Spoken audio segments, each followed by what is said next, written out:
Hey, what's up everybody? It is Kellen here from Start Your Systems, and welcome back to Monster Energy Supercross 3, the official video game, where today we're going to be playing my custom replica of the 2020 Salt Lake City Supercross 5 in-game, made with the track editor as per usual, and some kind of, I guess, exciting news. I don't know if you really consider this exciting, but just news, I guess, this week. I've actually recreated this track in not only PC, which I'm playing on, but I've also made it on Xbox One and on PlayStation 4. I just got an Xbox One X this last week.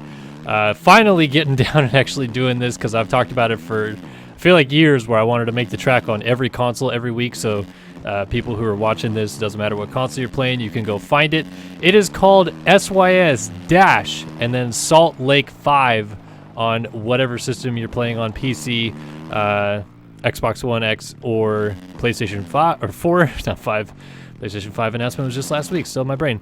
Anyway, so just wanted to kind of make that announcement. If you're interested in befriending me on any of these systems, there's links in the description below to either hit me up on PlayStation Network or Xbox or whatever. My gamertag on Xbox is Osari52.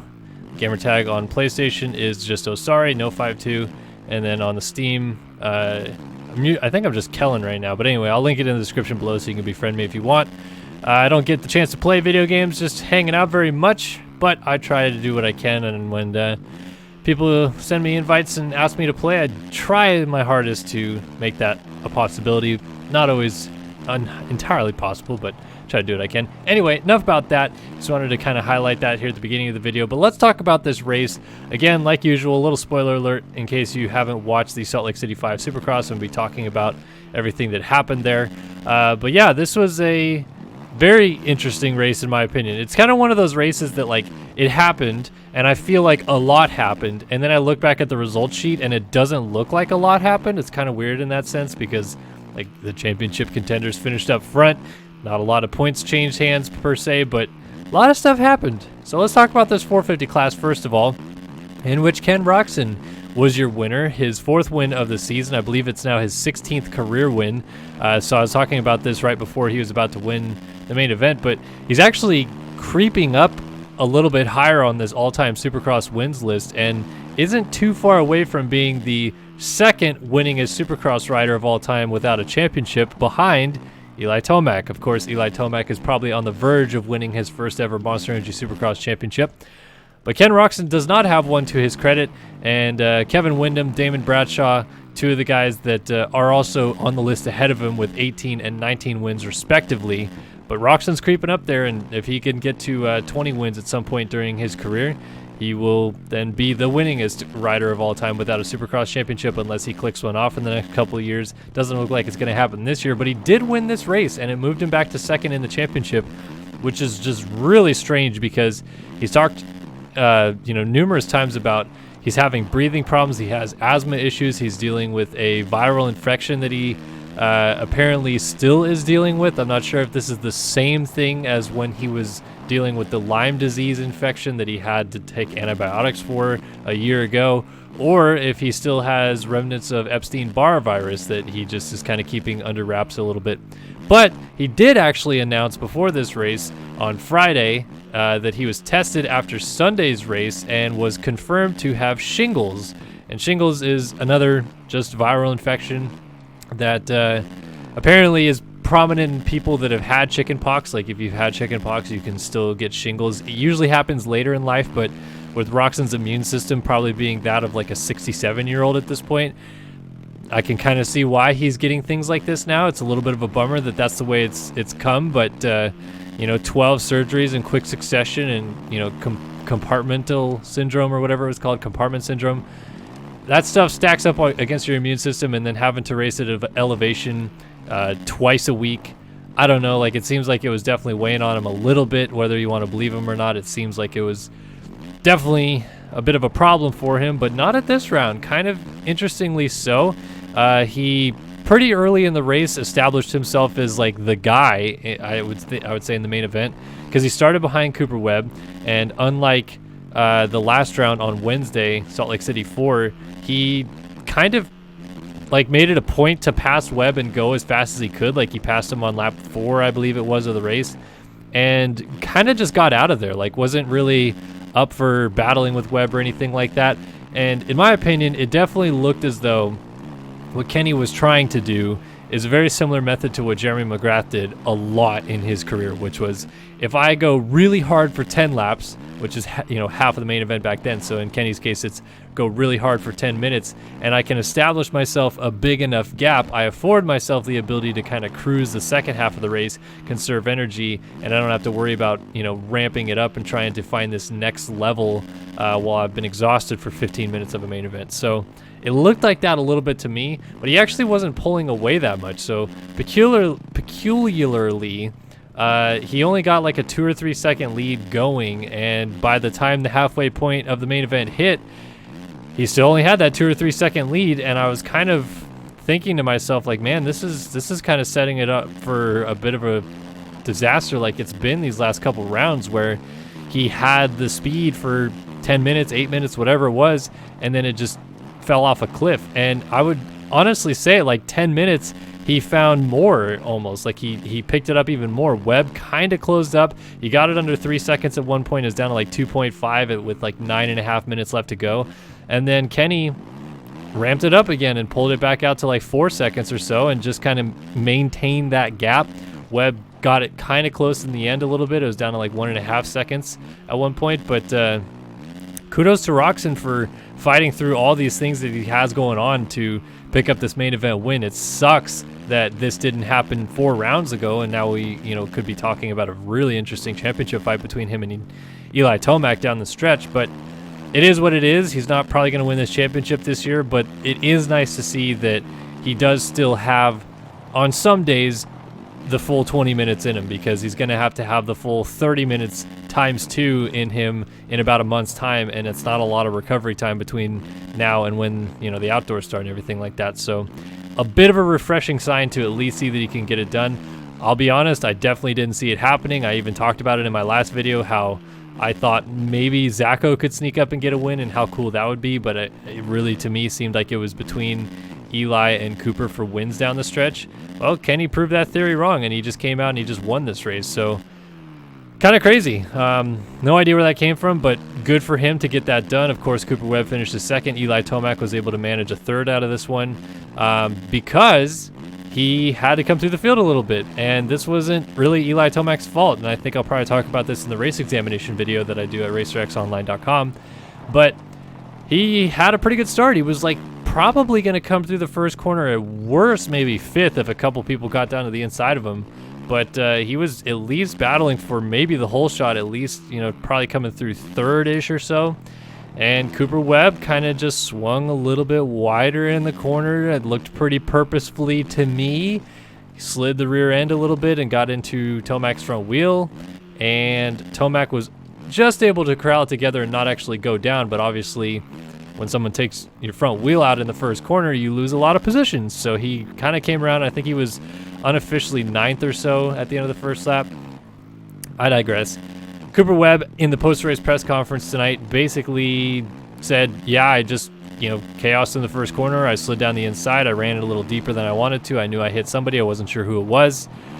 I don't know if that's true or not. I mean, we try to take these riders for their word and all that, but that looked pretty intentional to me for the situation, at least in my opinion. That's just my opinion. Some people are going to have a different opinion about it, and some people will agree with Webb, and I get it. Like, I'm not saying that my opinion is the best opinion. You have to agree with it. I'm just saying what I felt from what I saw.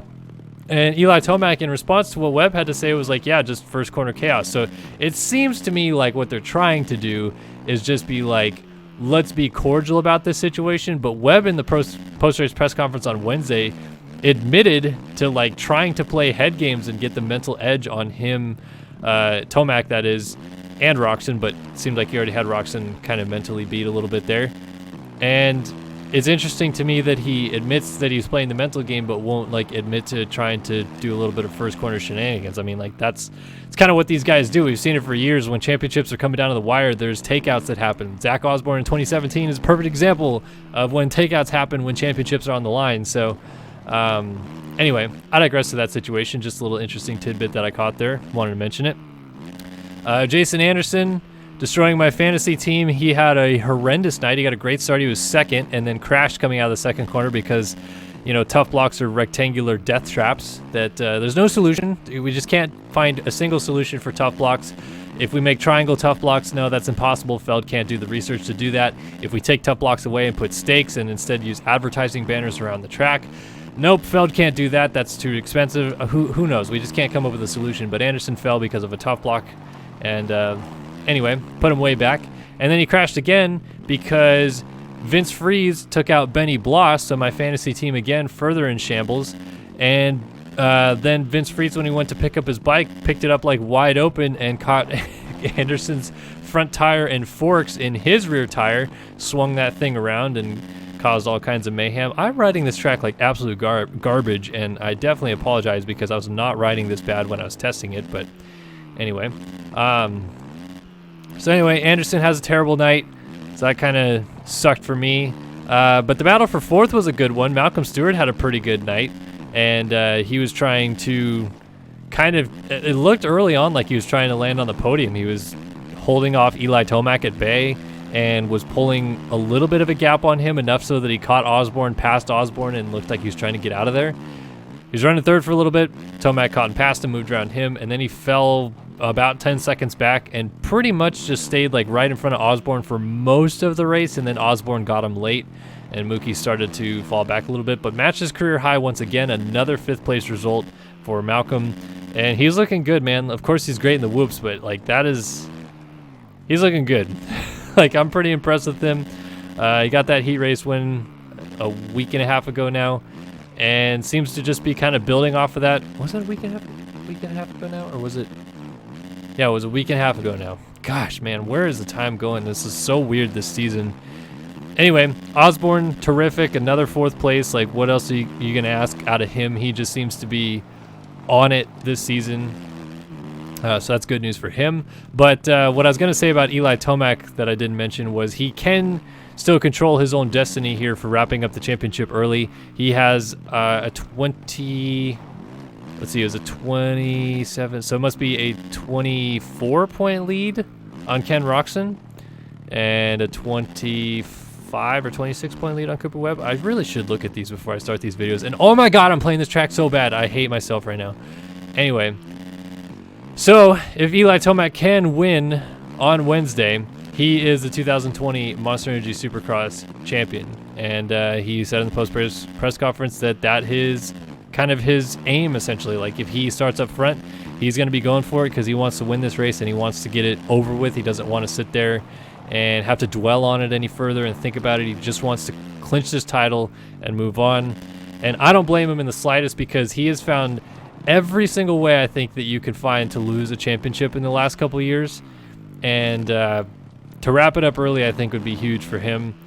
So if he does, that'd be great. And if he does, he would move to 5th place or 6th place. I always mess this up. 6th place all time on the Supercross wins list, ahead of Ryan Dungey with 35 to Ryan Dungey's 34. So that's kind of incredible that 35 wins in a championship. Kind of insane. We'll have to see how that all plays out. Enough about 450s though, because I just want to talk at length about this 250 class, which is freaking insane. These guys are loose cannons, and I love every second of it. So yeah, first gate drop of the night. The very, very first time we see these guys on NBC Sports outside of the gold thing for practice. We have Jet Lawrence getting one of the best jumps I've ever seen somebody get. It was very Mike Alessi-esque. The jump he got down the start straight. He was so far in front of everybody. But he did this, I think, at, the last round. He got a great start and then, like, kind of outbraked himself and, like, thought too much about it into the first corner. So he did the same thing here. He, like, got a great jump. Could have controlled it if he just braked early enough, but he didn't. So he ran super wide, and he was all the way out to the edge of the tough blocks in the first corner. And Austin Forkner decided he wanted to meet him there. Not sure why, because Forkner was definitely on the brakes early enough to not drift that far. But he just kind of beelined across the inside of the track and met him on the outside of the first turn and put Jet Lawrence down. Interesting move, in my opinion, because Jet Lawrence is not in the championship fight. With Cooper Webb and Eli Tomac, I can see something like that a little bit more because you're directly affecting your closest championship competitor. So while it is kind of like a shady move, a little dirty, whatever you want to call it, it's actually like benefiting you personally for the championship. Taking out Jet Lawrence is not helping Austin Forkner at all. Like it's helping him get a better start in a heat race than him, I guess. But there's like no benefit beyond that, because then you just pissed off Jet Lawrence, who's kind of as fast as you are, maybe not directly as fast, but I mean the dude finished third on the night, so what are you doing that for? Anyway, Forkner gets like immediate karma, I would say, out of this, because Hunter Lawrence, Jet's brother, gets a little sloppy sideways coming out of the first corner as Forkner is coming out of the takeout of Jet, and his fishtailing rear end clips Forkner's front tire and takes him down like 30 feet later.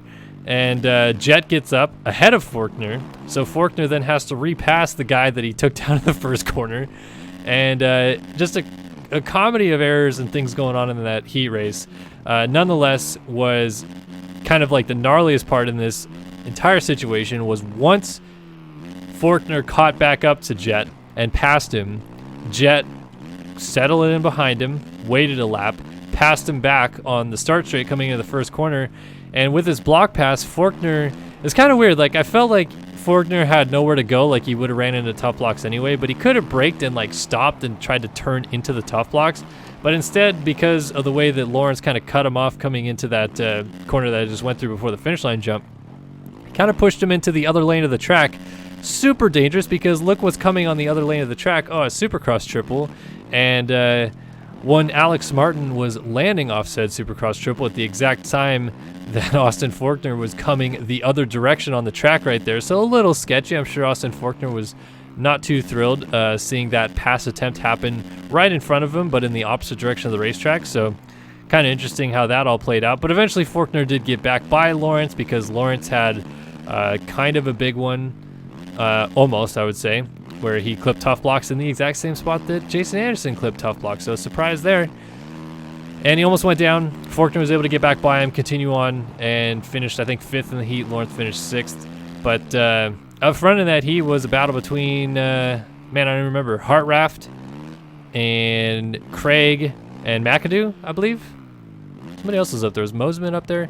Anyway, I digress, because we need to talk about the heat race any further. We can talk about the second heat race, which was interesting again.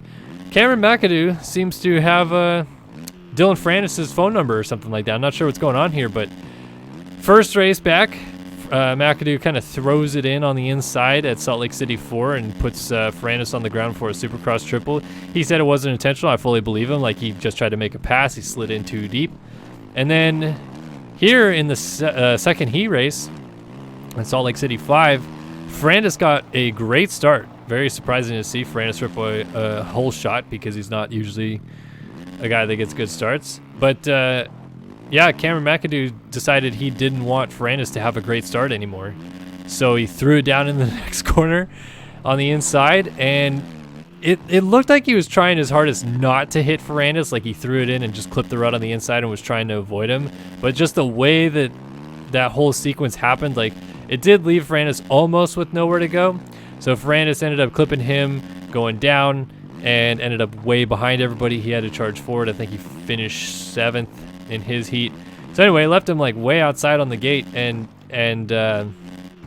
right from the get-go, gets a great jump and out-jumps everybody and controls into the first corner from gate pick, whatever it was, 14 or so. So chaos already. Francis is getting hole shots, which has been not the thing that has happened all year. Long start straights at elevation on a Star Racing Yamaha helps, I think, but gets a hole shot. Austin Forkner quickly settles in behind him for second, and then the battle was on. Well, he didn't quickly settle in behind him. He had to work his way forward a little bit, so that's a little bit kind of unfair, but he still did work his way forward. Got around Christian Craig for second and set sail after Francis for the lead, and he needs to win these races, so he's going to do it at all costs, at any way he possibly can. I think it was around the halfway mark of the race. Actually, it was a little bit past the halfway mark, if I think about it now. Forkner had clawed closer and closer to Francis, and then decided it was time to make the pass after the finish line jump, rolled down the inside after that, and just kind of threw it in there. Just an aggressive stuff job block pass. I'm totally fine with it. I've said it basically the entire time I've done these review videos that it's like, these dudes, they have to make passes. They're not going to sit there and wait and hold hands all day long. They're going to have to throw it in eventually. And everyone was so pissed off at Ferrandis for just slightly tapping Faulkner and sending him off the track in Oakland, and then just slightly tapping Faulkner and sending him off the track in San Diego.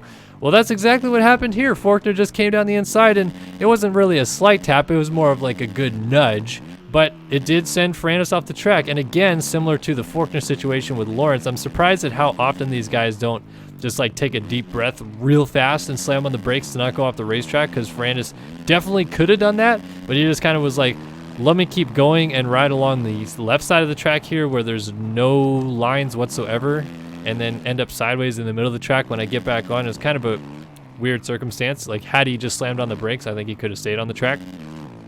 Anyway, Faulkner shoves him off the track, continues on his merry way. He gets like a 4-second lead out of it. Kind of manages it the rest of the way. Ferrandis got fairly close at the end. It was down to about 1.5 seconds, just like Cooper Webb in the 450 main event. But in the end, didn't quite get there. Faulkner picks up another win on the season. It's his 3rd win of the season. Yes, 3rd win of the season.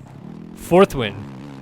Sorry, St. Louis, Glendale, and then 2 Salt Lake City. I'm such a mess right now, folks. Anyway, picks up his 4th win of the season, pulls it within 7 points for the lead of the championship. Ferrandis still has it by 7 going into the showdown, but it's definitely closer now. And I feel like this fight's getting a little bit friskier than it's like leading on to be. Like, Faulkner was saying how after the Oakland and San Diego contact, he was totally fine with Ferrandis' moves. It is what it is. Like, he would have done the same thing, and now clearly he just showed that he would have done the same thing, so no big deal. But like, I just don't get the sense that these guys are like really gonna play that nice with each other at the showdown. So it's gonna be super interesting if they start together, because I think Faulkner is about to try to win this thing at all costs. Like, clearly he has no problem with putting people on the ground. So if that's what he's going to do, and Ferrandis starts with him, man, like, keep an eye out. Especially because then on the East Coast, you have to deal with the Sexton-McElrath battle that's going on. And they're in their own fight, and they're not going to want to lay up, and they're trying to beat each other. So they're going to, battle it out to the finish line. It is, man, this showdown is getting super gnarly, super fast, and I'm so excited for it because, man, these guys are throwing caution to the wind. There is not a lot of love lost going on in either class right now, I feel like. Maybe the 450 class is a little bit more mature about it, I'd say. But these 250 guys, like, we saw the Lawrence Faulkner thing in practice, Hunter that is, at round 1. Now we see in the heat race here, Jet Lawrence and Faulkner get into it, then McAdoo takes out Ferrandis, then Ferrandis and Faulkner get into it in the main event, and it's just chaos abounds, like, everywhere you look. Like I said, like, it was one of those nights where you look at the result sheet, and it doesn't look like a lot happened, because Faulkner and Ferrandis went 1-2, so the championship fight was, a moot point there, essentially. Like, they barely split points, essentially. And then in the 450 class, the top 3 in the 450 championship went 1-2-3 in the 450 main event. So it doesn't look that crazy, gnarly, different, etc., whatever. But it was a gnarly night. Like, there's some takeouts and block passes and aggression and some enemies looking like they're being made and some stuff like that. It's getting feisty down the stretch here. And I would say it's gotten a lot feistier than I kind of expected it to be. Like, I almost assumed coming back from this break that Sexton was the guy to beat in 250 East. Is going to be tough to dethrone him. Shane McElrath has done a terrific job to eat away at that points gap and has now got it pretty close here down the stretch. Really peculiar to see what happens on Wednesday with this East Coast coming back for round 16. And then in the West Division, we got 7 points in it between Faulkner and Ferrandis. It seems like Justin Cooper just isn't going to get it done this year, and that's kind of a bummer. He had a pretty gnarly practice crash that I don't think many people have talked about. I think it was like 4 days or so before Salt Lake City 4, which would have been the first round back for East, or for West. Again, my mind is a jumble. And there's some video footage of it. I'll try to find it and link it in the description below. But he just tripled to an on-off, I think it's State Fair MX Supercross track. And yeah, that was a big one. He went over the bars. I don't know if he slammed shoulder first, head first, or whatever, but just didn't seem to get the drive on the on-off and nose picked the next jump and went over the bars, and I don't know if that's lingering or not. He says that he's fine from it, but it doesn't seem like he's fine from it, or maybe the altitude's affecting him more, and yada, yada, yada. So it's a bummer that we've lost him in this championship fight, but we have 2 people fighting on the west. We have 2 people fighting on the east definitively, and bring on the showdown, man. I mean, obviously we have the east round 8 of their series, round 16 overall, coming on Wednesday, so you know, still gotta kind of just hope things stay close championship wise there, but this is gonna be exciting, I think. I'm much more looking forward to the final round of the championship in the 250 division than I am 450s, but that's just because the 450s are about to be wrapped up, and Eli Tomac may just very well clinch his first ever Supercross title on Wednesday, which is pretty monumental, methinks. It's been a long time coming. Eli fans have waited for it for centuries. I feel like other fans have dreaded it. I don't know. I don't know how I feel about it. But I'm excited to see that Eli seems to have figured it out. And this year it just seems like things are falling his way. Honestly, like he was asked that in the press conference as well. And he's like, you know, it is seeming to go a little bit better. He seems like he said he felt like he's recovering better from things. Like, you know, he looks back at Atlanta as a race where that could have been a huge swing in points. Getting taken out, or, you know, taking out Blake Baggett way down the field, getting into an argument with Justin Barcia, comes all the way back to 4th, almost podiums that event. Like most of the years, Eli Tomac's finishing 12th there, or 13th or something like that. Like that's just the nature of how things used to work out for him, unfortunately. But now, different Tomac, like fighting forward all the way through the main events, looks comfortable doing so. He seems to be smarter. Like this main event could have went up there, could have gotten pissed off at Cooper Webb for the first turn maneuver. He didn't. Settled in for 3rd. Knew it was good championship points. Didn't go over his head. And like he's gonna fully deserve this championship because he has had to work for it. He's really put everything together this year, and I'm kind of excited to see that he's finally gonna get it done, because it'd have been a super big bummer if he had retired with 0 championships and this many wins. Like, you know, James, he has 50 wins and only 2 titles, but he still has 2 titles. Like that is, you know, to have that many wins, he needed to have championships, and I'm glad he's finally gonna probably get it done on Wednesday. We'll see. Maybe it extends a little bit further. Maybe Webb or Roxon win another race, but who knows? Anyway, again, just wanted to recap Salt Lake City 5. Hopefully you guys enjoyed this video. Like I said, head to the description below for the PC mod that I didn't talk about in this video, but you can head down there to download this PC mod that I'm using to play with from Pay 2021. He does some awesome work. And then you can check out all of our social feeds. Our merch is available down in the description below, or you can add me on Xbox, PlayStation, or Steam, because all these things are in the description below. I always try to say that, and then everybody heads to the comments and asks me questions anyway, but there are a lot of things in the description that you may miss, so check that out. Also, racerxonline.com/subscribe. Head over there, get yourself a digital or print subscription to the magazine. Help me out. Help me keep a job. I'd really appreciate that. And check out the race examination videos, because this last one last week, people seem to really enjoy that. So anyway, just a couple plugs here at the end of the video. I always like to try to hype some things up, because I don't use much of it to talk about in the video itself. But I appreciate you guys stopping by to watch another edition of Race Reviews here on Start Your Systems. And we'll see you guys, I guess, on Thursday with another one of these, because another race is coming this Wednesday. Thanks for stopping by, and we'll see you then. So long for now.